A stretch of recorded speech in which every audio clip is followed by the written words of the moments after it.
The story of the Dajjal. Wow, this will be interesting.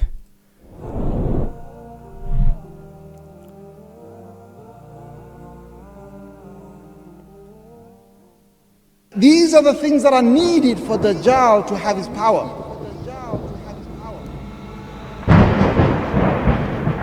It starts already good, right? Because when Dajjal comes out, do you know that there's going to be thousands of ulama of this ummah that will actually follow him? Two categories are mentioned. It's actually sad when you think about it. Scholars of this religion, Islam, are going to follow him. And women of this religion, in Sahih Ahadith, women in their numbers will follow him. And there will be a large section of the Wait a moment, that's actually a big problem. Do you guys know why? Like, I don't know how it is in other countries, but here in Germany, there's a shortage of practicing Muslim women for practicing Muslim men.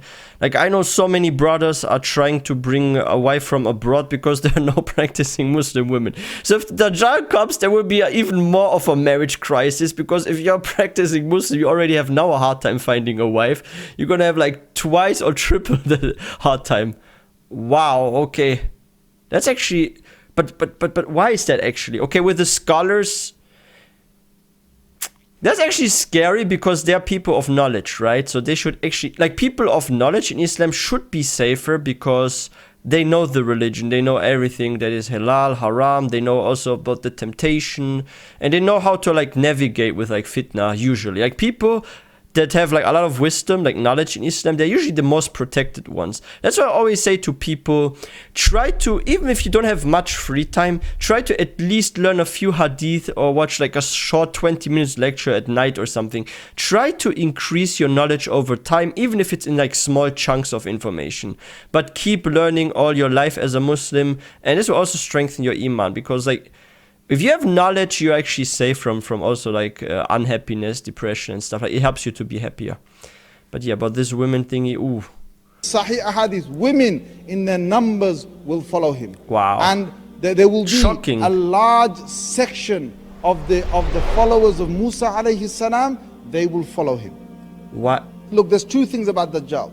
There's a Dajjalic system, and then there's the actual Dajjal. So if anyone tells you the whole thing is just a system, it's not.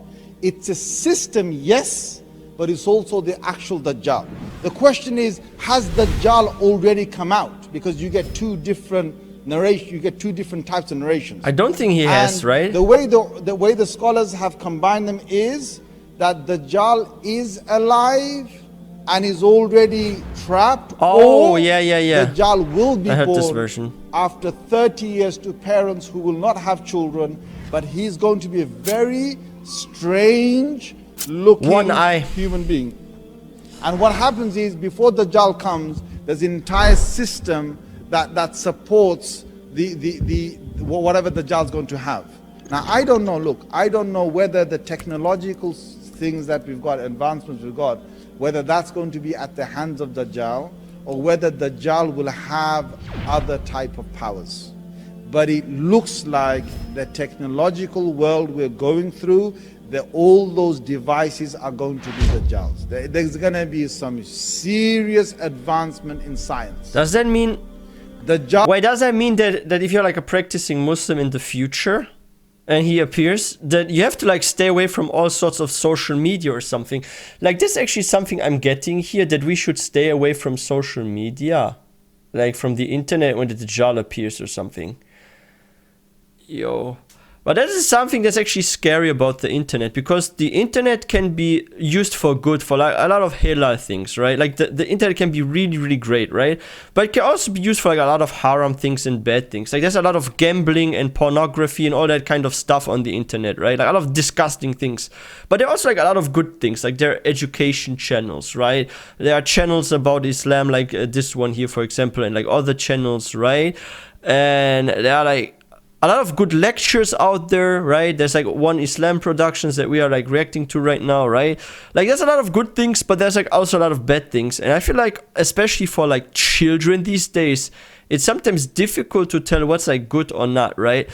Like, as parents, like, people have to be very careful what their what their children are watching, and they should also take part in their internet activities, watch over their shoulder what they're into, and explain them also as like good and bad, especially like throughout like the younger years, right? Because it's important, if you have children, that in the younger years they learn the right things, because at a certain age it will become difficult to teach them what's right, what's wrong, because they are already in habits and stuff. Is some serious advancement in science.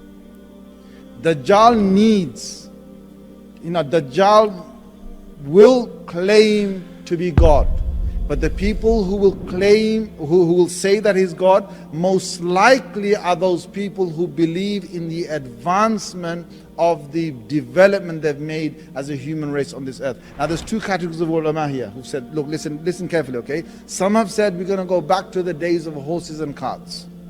Because every description Rasulullah sallallahu alaihi wasallam gives is actually either of a horse or a donkey, or he talks about a sword and so on. So some say that we're going to go back to that.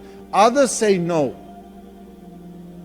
Others say that the whole, like for example, when Rasulullah sallallahu alaihi wasallam said that the Dajjal is going to ride a donkey and the donkey's ears are going to be, really large and long, and between one end of the ear to another end of one ear is going to be 40 cubits.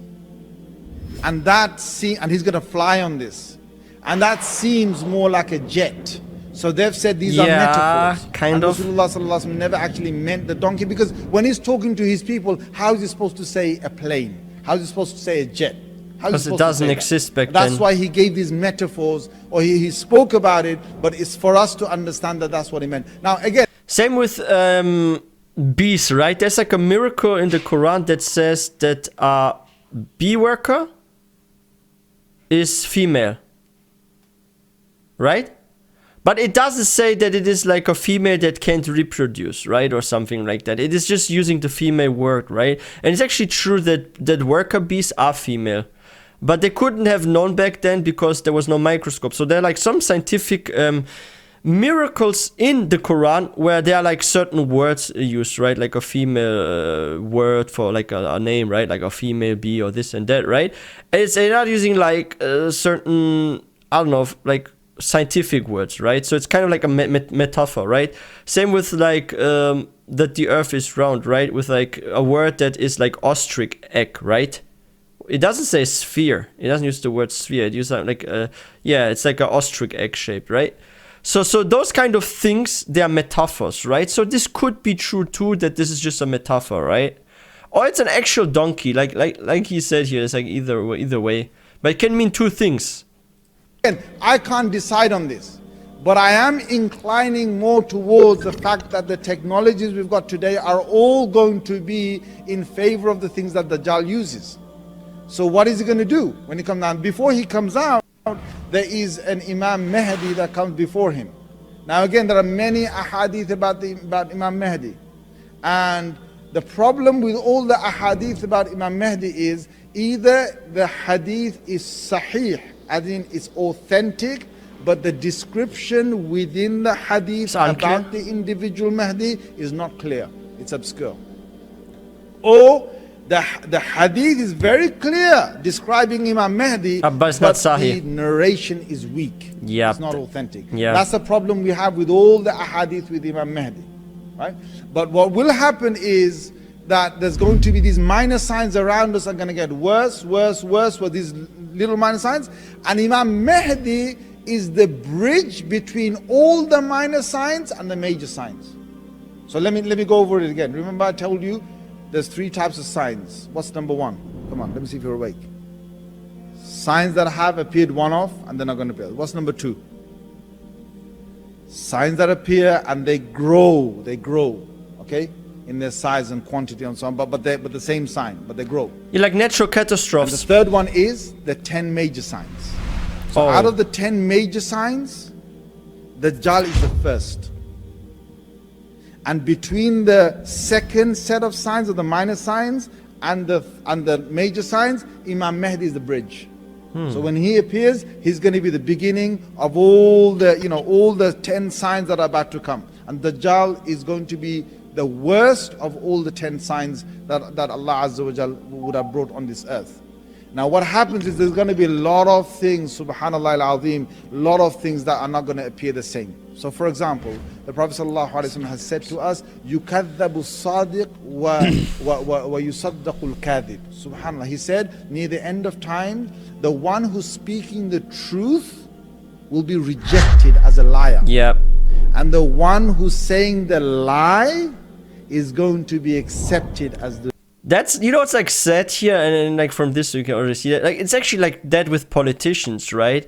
They're like those more unknown people that are saying something and they're actually speaking the truth, or they're trying to better the world. And then there are those people that are saying, hey, I will do this and that, or hey, this is not true, this is like this and that. And then the people believe them and they follow them. Like I see this already now happening a lot in politics especially. Like seriously, like I don't, you know, it's like sad actually when I think about it. I don't know a single politician that's speaking the truth. I don't know anyone. You guys know any single politician that's speaking the truth? People still believe those, right?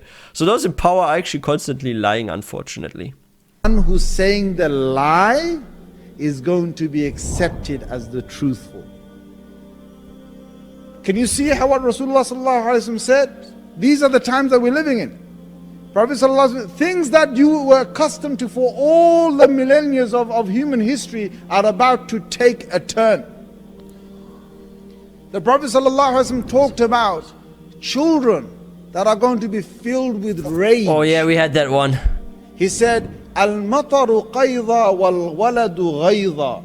The rain is going to be acidic. Yeah, that's why some forests are dying. And the children will be filled with rage. You know what also contributes, this is something I have to add to the rage of children, what like contributes to this. So there are two factors here that why I believe actually this is happening, like behind the scenes, like what's causing this. First of all, like media is accessible to even small kids through a phone. Maybe they're watching their parents watch something. And that's like I said at the beginning of this video, like the internet can be very halal, it can be very beneficial, you can learn a lot, you can educate yourself on Islam, for example, on maybe even like science. For school you can study online, there are like even courses how to increase certain skills for your work, right? So it can be really good, the internet, but at the same time there's like a lot of junk, there's like a lot of like hate videos and negativity. You see like people do bad stuff, right? And kids see this too, so this impacts them. And there's another part why kids become more filled with rage. Because they're being neglected by their mothers and their fathers because of the feminism movement. Now, women, they must work full-time jobs. The husband must work full-time job. The husband no longer needs to provide for the women. Then the kids are being sent to like to nannies, right? To like people that are not having the same sort of bond and love for the child as their own parent, right? And they watch for the kids. Sometimes they're being watched in a group, like kindergartens. Okay, they're good, right? Like kids can socialize.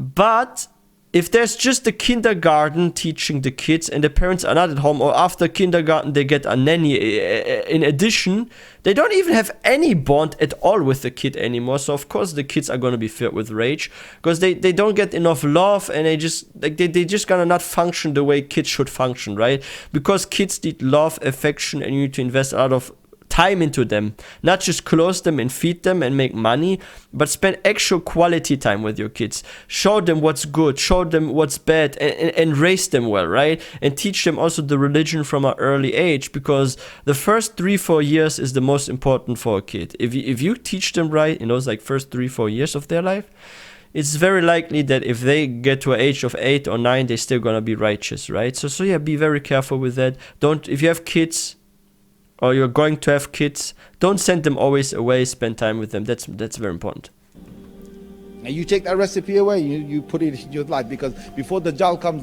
the kids are going to be raised. In fact, Dajjal is going to be a youngster. The hadith is shab. It says a young man. Now what's shab? Shab is, in Arabic, is someone between the age of 12 and 25. Wow. Most likely Dajjal is going to be someone that is going to be less than the age, just under the age of 25 or something. He's maybe like 19, 18. And he's going to have a great influence. His description is clear in the ahadith. where his Maybe- where his right maybe eye he's a is content blind, creator. but it's swollen like a grape that has gone off. His left eye is defected, but he sees through that. Okay, he's on his forehead is Kaf Fa Ra, but only the believers see it. Only the believers will see it. We don't know how, but only the believers see it. His neck is going to be thick, larger than the proportion of his head and his body. His body is going to be very wide, and his legs are going to be quite wide apart. Okay, and So Dajjal has got misfigured. this way of making people be struck with awe as soon as he looks at you. You don't want to come in front of Dajjal. And Dajjal, what are his powers? What will he do? Well, when he comes out, he's going to reign the earth for 40 days. This is in Sahih Muslim, 40 days. 40 days. The first day of his 40 days is one whole year. The one day, 24 hours, is going to be 365 days. And the Sahaba were struck, they were amazed. Messenger of Allah, one day is going to be 1 year. And the Prophet ﷺ then explained, yes, he said 1 day is going to be like 1 year, the next day is going to be 1 month, the next day 1 week, and then he said after that the rest of his days are going to be like normal days. If you make your calculation of that, he will be on the earth for 1 year and 2.5 months approximately. Wow. But that one day, the first day, my God, what is he going to do? Well, he's going to fly across the whole of the world. And Rasulullah ﷺ says that he will have his donkey that he will fly with. And subhanallah, the Prophet ﷺ says, Ma'ahu kullu lisan. He has every language with him. Every language with him. You know what I'm thinking right now? Like, what if the Dajjal is some sort of disfigured version of Andrew Tate or something? Like, what if he's like an actual like young content creator that has like millions of followers, like maybe PewDiePie or something, and or like Andrew Tate, right? And he's like making those kind of speeches on YouTube, and I don't know, maybe he has like some wrinkles or something, so it's kufahi or something, right? And only the believers know because they only know what that actually means, that word or something. I don't know, but like there are like so many sites, and I can just guess, like Allahu Alam, Allah knows best what's happening here. But why do I get the feeling he's like some sort of content creator, or maybe even the son of some sort of rich business guy, right? Maybe he's like, what if he's like, from like a family line of like of a family that is like super rich, kind of like Bill Gates level or something, right? So he's like rich, he has like his own private jet, and he goes on tour around the world and just spreading fitna and like kufr everywhere. Yeah, it could be like that. I just heard, last year or something, the Japanese have got this device that you put on your shoulder and you walk around with it in your business, daily activities. And what you do is you speak, and as soon as you speak, this device will translate to whatever language you want. And then they speak, and then their one translates to whatever language they want. So Allahu Alam, I don't know if it means that he has some kind of other way of talking to people. He has that, but it looks like he might have that device. The next thing Dajjal does, he comes to a people, he says, I am your Lord. They say, how do you prove that you're our Lord? He does miracles. He says, okay. He says, the rain, I'm going to make it stop. If he wants to make the sun come out because the clouds are gone, or if he wants to make the sun never shine over it because the clouds are going to be there, okay, he can do that. Now, if you look at modern technology, there's cloud seeding that some countries use. You send a jet with certain chemicals into and it causes air, rain. and they send these chemicals out, and you can create clouds. That is already out. Dajjal will then tell those people that I'm your Lord, believe me. And people, you know what? People will be so dumbed down that they're going to believe in him as an actual God. They'll take him as a God. Dajjal then, one of his powers is that he's able to cut a man in half,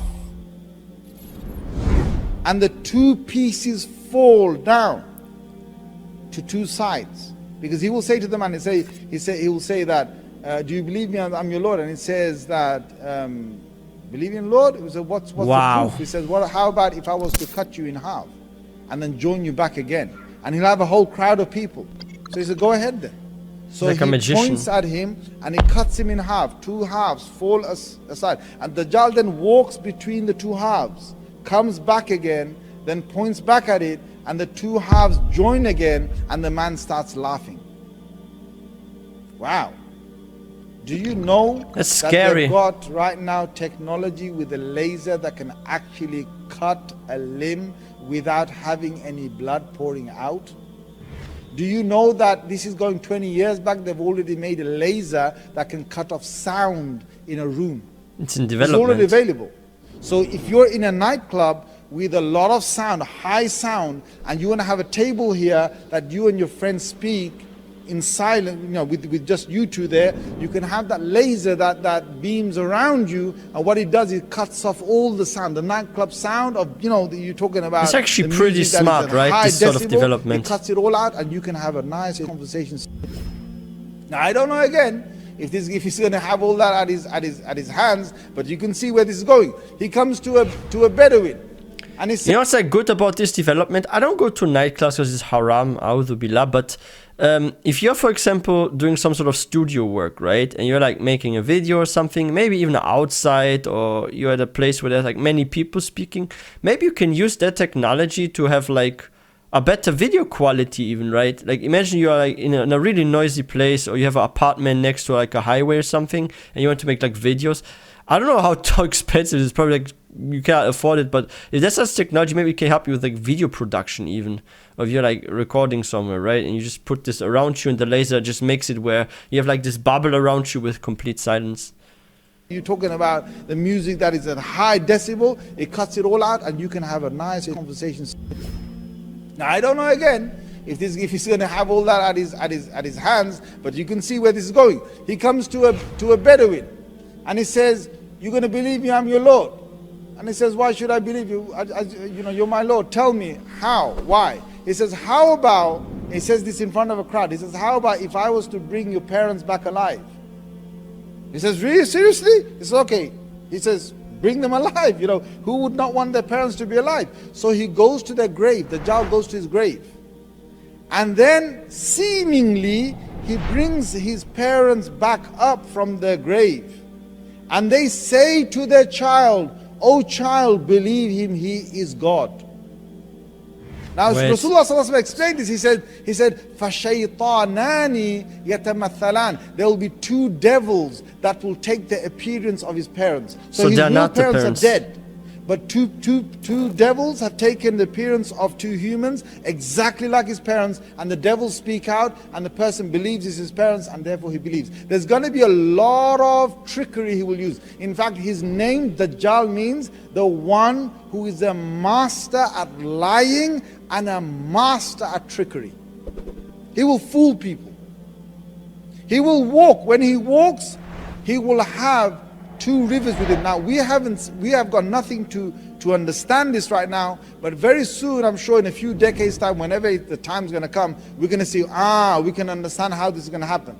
He's going to have with him fire, and he's going to have with him water. But Rasulullah sallallahu alaihi wasallam said his fire is water and his water is fire. Wow. So he will tell people, look, jump into the water. But it's actually fire. Don't jump into the fire. And our Prophet ﷺ tells us, if you ever see Dajjal with his fire and water, he said, go and jump into the fire, because his fire is going to be cool water. And how many of us, now this is a serious question, am I going to be ready to jump into real fire that's blazing, that's hot? Am I seriously going to jump in there with Iman and say, my Prophet ﷺ told me that this is going to be water? Am I going to be doing that? This is a serious question. Because people are not prepared for Dajjal unless you have Iman. Unless you have Iman. And Dajjal will mesmerize people. So he comes, his first day, which is 1 year, he goes around pretty much the whole of the world. He can't enter Makkah, Medina. Some riwayat say there's a Masjid al-Tur, and there's also Masjid al-Aqsa. Maybe I should relocate to there. But many ahadith include Makkah and Medina. Okay, I should immigrate to there. Like seriously. Whoa, okay, yeah, I know where I will live in the future. Thank you for pointing this out. This will be my new home. Let's move to Mecca and Medina. Inshallah. Because there are angels there guarding those cities, and he can't enter that. But he will come to the outskirts of Medina. Rasulullah sallallahu alaihi wasallam even pointed out that in the outskirts of Medina there's going to be a white palace, or he said a white building. He said a white building. Okay. Do you know right now that the current Saudi government is building a palace on the exact spot that Dajjal is going to come to? He's going to stand there. And it's already in construction. And say, you know, the white city. If you look from that spot towards Medina Munawwara. Wait. This is already under construction? Seriously? That means the Dajjal is coming very soon, if that's already almost there. That is so scary, guys. Like, I'm getting goosebumps right now. We have to all go to Mecca, Medina. No, what we really need is, though, and this is the best protection, we need Iman and knowledge in our religion, and we need to know all those things. Same with like the fire and water part, right? Yo, that is actually crazy that this is already under construction. Wait, why does that look like it's in the UK? That's not the actual place, right? Like the atmosphere. Those are just like examples being used, right? Because that looks like it's the freaking UK. You know, the white city. If you look from that spot towards Medina Munawwara, okay, with all the lights at night time, it actually looks like a white city. So he comes there, stops there, he's not able to enter. He's not able to enter Makkah, Medina, but he's going to go pretty much around the world. And what he does is, he says, you believe me as a God. If you don't believe in him, fine. He's going to cut off your supplies of food, grain, whatever it is. He's going to completely destroy all your crops that you basically can't grow anything. He's going to have that technology. Do you know right now that there's a movement to try and only give you a seed to grow things once, right? And if that is fully fledged system, and if that comes in his hands, then he's got the way to say that you can't have food for the rest of the year. Now, how do you defend against this? And Sahaba was struck, and they said, Messenger of Allah, how do we survive without food for a year? And this is a serious question. It is. Will you seriously say no food for is there a dua year? for food, maybe? 1 year. And if you look at the hadith, I said to you, it's 1 year, 2.5 months, the Dajjal will be around. So are you ready to survive without any food for 1 year, 2.5 months? And the Sahaba said, how do we survive? And the Prophet ﷺ said a beautiful thing, which we need to do a lot right now. Wow. This is the only way you're going to survive through the times that we're living in. Don't tell me emigrate to Mecca. Your food that day will be at-tasbih wa tahleel. He said, your food that day is going to be Subhanallah and La ilaha illallah. Your food that day is going to be remembering Allah. And if you don't believe in him, he's going to punish you. And the punishment, like I said, فَشَرُّ غَائِبٍ يُنْتَظَرُ, the one of the worst of the most evil, awaited things that when he comes around. And Dajjal will have a large following. Wait a second. So if you say like Subhanallah, you get like food or what, right? So it's kind of like you say Subhanallah, La ilaha illallah, and suddenly you don't feel hunger. Like, this is something I'm actually curious about. Does that mean your body doesn't feel hunger? Or does it mean you suddenly get food provided? Meaning that the Dajjal cannot affect you with not getting any food. This is something I'm curious about. He's going to punish you. And the punishment, like I said, فَشَرُّ غَائِبٍ يُنْتَظَرُ, the one of the worst of the most evil, awaited things that when he comes around. And Dajjal will have a large following. And he will mesmerize the world with his power. And what are we supposed to do if Dajjal comes?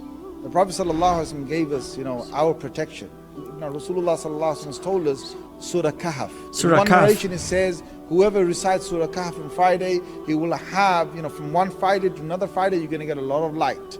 And many ahadith say that it's the first 10 ayats of Surah Kahf or the last 10 ayats of Surah Kahf. And some have said first 10 and last 10, whichever, it doesn't matter, or maybe both. And one narration says if you memorize the last 10 ayats of Surah Kahf, you're safe from Dajjal. In one narration it says if you see Dajjal, then straight away read the first 10 ayats of Surah Kahf and you'll be protected.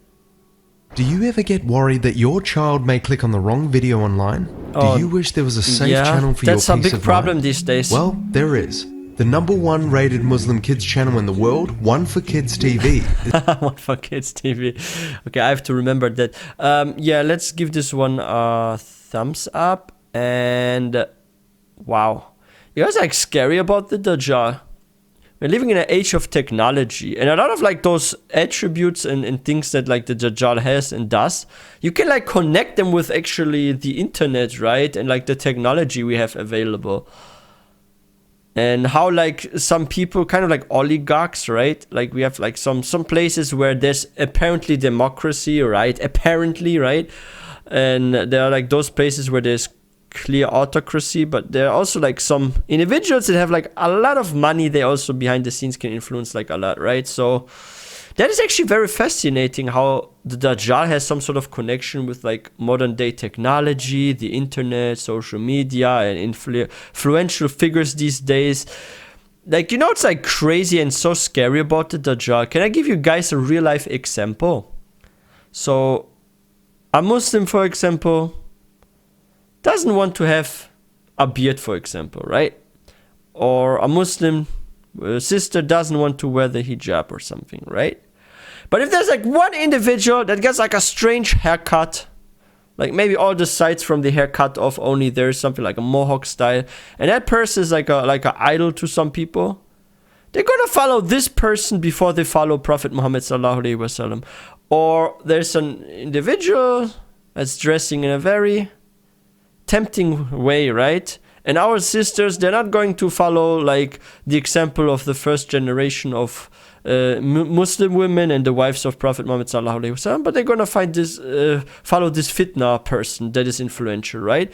So it's actually scary if you look at like these days examples, how our Muslim brothers and sisters are following the wrong people and they're just taking junk from them and copying the junk in daily life, be it like in the way they dress, the way they have their hair and other things. Like, imagine someone that has like even more power than those figures, called the Dajjal, does this to our ummah. Like, a lot of people are going astray when the Dajjal comes. This is obvious from what we already see now, what media does. And if you take the wrong idols, those people that you follow, because you will follow their junk too, right?